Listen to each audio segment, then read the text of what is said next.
Hello, ladies and gentlemen. Welcome to Flight PYCS14. This is your captain Ashish Kumar.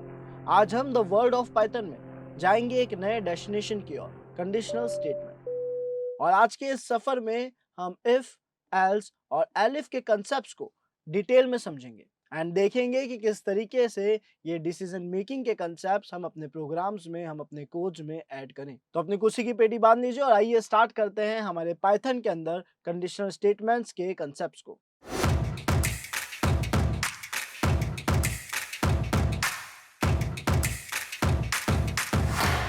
So learners, पहले हम समझते हैं कि एग्जैक्टली कंडीशनल स्टेटमेंट है क्या. उसकी डेफिनेशन के जरिए उस पॉइंटर को क्लियर करेंगे जो कि हमें बता रही है.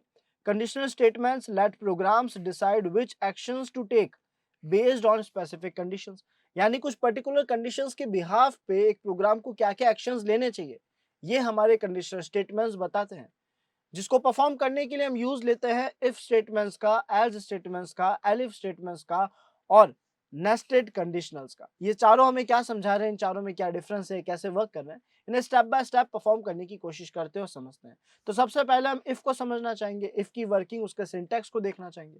तो इसके लिए हम चलेंगे हमारे पाइथन पे और वहां से हम इफ का एक बेसिक सा सिंटैक्स और एक बेसिक सा प्रोग्राम बना के देखते हैं ताकि इसकी वर्किंग समझ आ सके. इफ को यूज लेने के लिए हम क्या करेंगे, सबसे पहले कुछ वेरिएबल्स डिफाइन कर देते हैं. जैसे हमने एक वेरिएबल डिफाइन करा a जिसमें हमने लिख दिया 5 और दूसरा वेरिएबल डिफाइन करा b जिसमें हमने लिख दिया 10. इस तरीके से हमने कोई भी दो नॉर्मल वेरिएबल्स ले लिए. वेरिएबल्स की वैसे यहाँ पे इतनी ज्यादा जरूरत नहीं थी, लेकिन ताकि हम एक प्रोसेस बना सके, एक स्टोरी बना सके, इसलिए हमने दो वेरिएबल्स रखे और दो वेरिएबल्स में एक एक डेटा रख दिया, एक में 5 एक में 10. अब मैं अगर यहाँ इफ को यूज लेना चाहूँ और मैं ये जानना चाहूँ कि भाई ए में जो डेटा है और बी में जो डेटा है उन दोनों में क्या सिमिलैरिटीज है, दोनों में क्या चीजें कॉमन है, दोनों में क्या डिफरेंस है. तो उसके लिए मैं इफ का यूज ले सकता हूँ. हमने फॉर एग्जांपल यहाँ पे लिखा if A is equal to B. हमने एक स्टेटमेंट दी यहाँ पे. हम कह रहे हैं इफ के जरिए कि अगर ए बी के बराबर है तो ये हमारे लिए प्रिंट कर दे.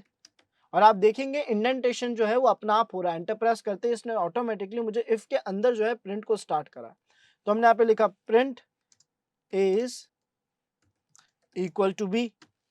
हाँ, एक चीज का हमें बहुत ध्यान रखना है कि क्योंकि हम एक नॉर्मल सेंटेंस लिख रहे हैं तो हम इसे डुअल कोट में लिखें बिकॉज ये एज ए स्ट्रिंग वर्क कर पाएगा यहाँ पे. तो ये हमने एक स्ट्रिंग मेंशन कर दी जिसमें हमने कहा कि अगर ए बी के बराबर है तो आप प्रिंट कर दो ए इज इक्वल टू बी. और अब हम अगर इसे रन करते हैं, डायरेक्टली एग्जीक्यूट करते हैं, तो आप देख सकते हैं यहाँ पे हमें कुछ भी आउटपुट देखने को नहीं मिला. इसका मतलब ए बी के बराबर नहीं है. ऑब्वियस सी बात है, ए में 5 था, बी में 10 है. क्या दोनों इक्वल है?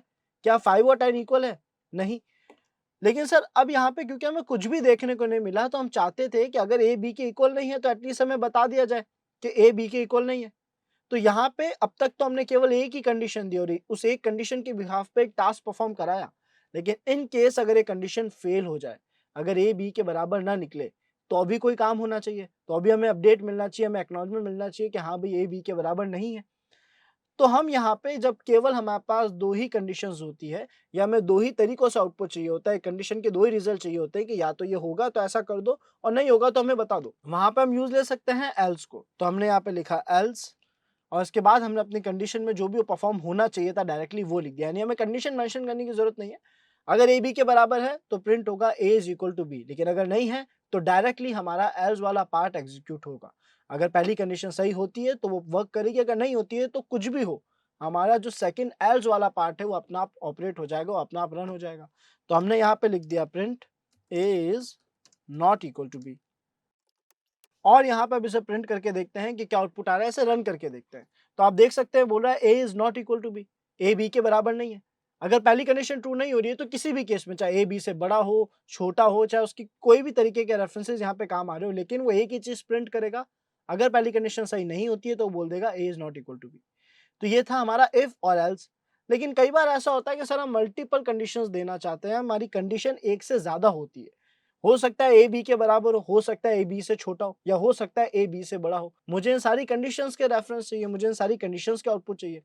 तो जब एक से ज्यादा कंडीशन यूज लेनी होती है तब हम यहाँ पे यूज ले सकते हैं एल इफ को, जो मुझे मल्टीपल टाइम इफ कंडीशन को यूज लेने की पावर देता है. फॉर एग्जाम्पल हमने यहाँ पे लिखा एल इफ और इसके अंदर दूसरी स्टेटमेंट दी थी. हमने यहाँ पे लिखा ए इज ग्रेटर देन बी. तो यहाँ पे क्या मान रहा है कि ए बी से बड़ा है. और हमने यहाँ पे एंटर प्रेस करा और इसके अंदर प्रिंट लिख दिया और प्रिंट में हमने मेंशन कर दिया A is greater than B। अब हम इसे रन करके देखते हैं और देखते हैं कौन सी कंडीशन एग्जीक्यूट होगी। अगर पहली कंडीशन ट्रू होती है तो वो एग्जीक्यूट हो जाएगी, अगर दूसरी ट्रू है, दूसरी सही साबित होती है तो वो एग्जीक्यूट हो जाएगी, और अदरवाइज हमारा एल्स पार्ट ऑटोमेटिकली एग्जीक्यूट हो जाएगा। तो हमने यहाँ पे इसे रन करा, आप देख सकते हैं एल्स पार्ट जो है वो एग्जीक्यूट हुआ है, क्योंकि ऑब्वियस है, क्या ए जो है वो बी से बड़ा है? नहीं है। तो सर अगर आप ए को कंडीशन देना चाहते हैं तो आप अगेन एलिफ का यूज ले सकते थे। हमने यहाँ पे फिर से लिखा elif A is smaller than B. अगर बड़ा नहीं है तो क्या हो सकता है? छोटा होगा बी से, है ना। तो यहाँ पे हमने ए इज स्मॉलर देन बी लिख दिया, और ए इज स्मॉलर देन बी लिखने के बाद जब हम इसे रन कर रहे हैं तो आप देख सकते हो हमारी जो थर्ड कंडीशन थी, जो थर्ड स्टेटमेंट था, वो सही साबित हो रहा है। ये कह रहा है यस ए स्मॉलर है बी से। अगर हम इन वैल्यूज को चेंज कर दें, यानी मैं ए और बी को बराबर कर दूं, 10-10 कर दूं दोनों में, और फिर से रन करूं, तो आप देखेंगे पहली कंडीशन रन हो जाएगी, ए इज इक्वल टू बी। तो इसका मतलब अगर मैं मल्टीपल कंडीशंस देना चाहता हूं और उसके बिहाफ पे कुछ टास्क परफॉर्म कराना चाहता हूं तो मैं यहाँ पे एलिफ का यूज ले सकता हूं। कई बार ऐसा होता है मेरी पर्टिकुलर रिक्वायरमेंट्स के बिहाफ पे मुझे इफ के अंदर ही शायद बार बार इफ को या एलिफ के अंदर इफ को यूज देने की जरूरत पड़े। इसका मतलब अगर मैं किसी भी स्टेटमेंट के अंदर, किसी भी कंडीशन के अंदर एक और कंडीशन क्रिएट करना चाहूँ, फॉर एग्जाम्पल जैसे हमने यहाँ पे देखा ए इज ग्रेटर देन बी, अब अगर मैं यहाँ पे एक और इफ ऐड करना चाहूँ तो मैं एंटर प्रेस करके यहाँ पे इफ लिखा, आप देख सकते हो इंडेंटेशन की मदद से मैं एलिफ के अंदर एक और इफ क्रिएट कर रहा हूँ। ये नेस्टेड इफ का कंसेप्ट है। नेस्टेड इफ कहता है कि आप अपनी सिचुएशंस के हिसाब से, कंडीशंस के हिसाब से अगर किसी स्टेटमेंट में और स्टेटमेंट्स ऐड कर रहे हो, जैसे मैं एलिफ के अंदर एक अलग से इफ क्रिएट कर रहा हूँ, तो यहाँ पे नेस्टेड इफ कहलाएगा।